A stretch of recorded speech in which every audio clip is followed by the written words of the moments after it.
cause I finally admit I like you, I like you, I like you. Sorry I never meant to, but who we kidding, it wasn't like I had to say. When look at you and I won't have it any other way.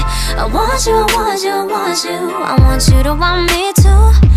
Halo guys, jadi video kali ini aku mau ngejelasin gimana cara proses kerja DHCP dari awal sampai perangkat kita bisa dapat koneksi internet. Nah, pertama kita bahas dulu apa itu DHCP. DHCP itu singkatan dari Dynamic Host Configuration Protocol. Fungsinya buat ngasih alamat IP secara otomatis ke setiap perangkat yang nyambung ke jaringan. Jadi kalau gak ada DHCP, kita harus setting IP satu-satu secara manual, yang pastinya bakal ribet banget. Sekarang kita masuk ke cara kerjanya. DHCP punya proses yang disebut DORA.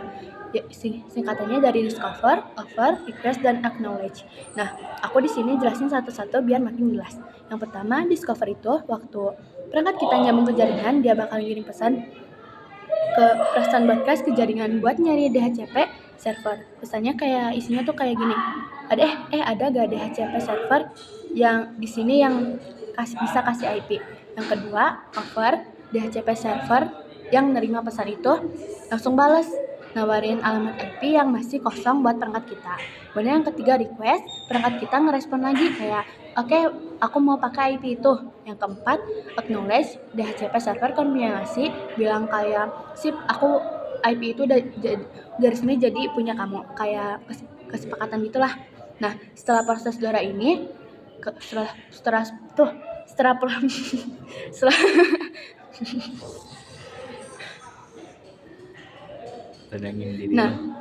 Nah, setelah proses DORA ini kelar, perangkat kita gak cuma dapat IP doang, tapi dapat juga info lain kayak subnet mask buat nentuin jaringan mana yang bisa diakses, terus default gateway buat keluar ke jaringan ini, buat keluar ke jaringan lain, sama DNS server buat nerjemahin nama domain kayak google.com jadi alamat IP. Nah, sekarang kita sambungin ke bagian provider dan router biar lengkap. Jadi gini, internet itu asalnya dari provider, misalnya IndiHome atau yang lainnya gitulah.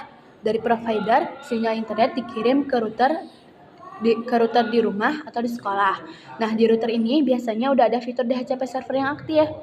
Router ini yang bakal ngebagi alamat IP otomatis ke semua perangkat yang nyambung, misalnya kayak HP, laptop, sama komputer. Semuanya dapat IP yang berbeda-beda biar gak bentrok.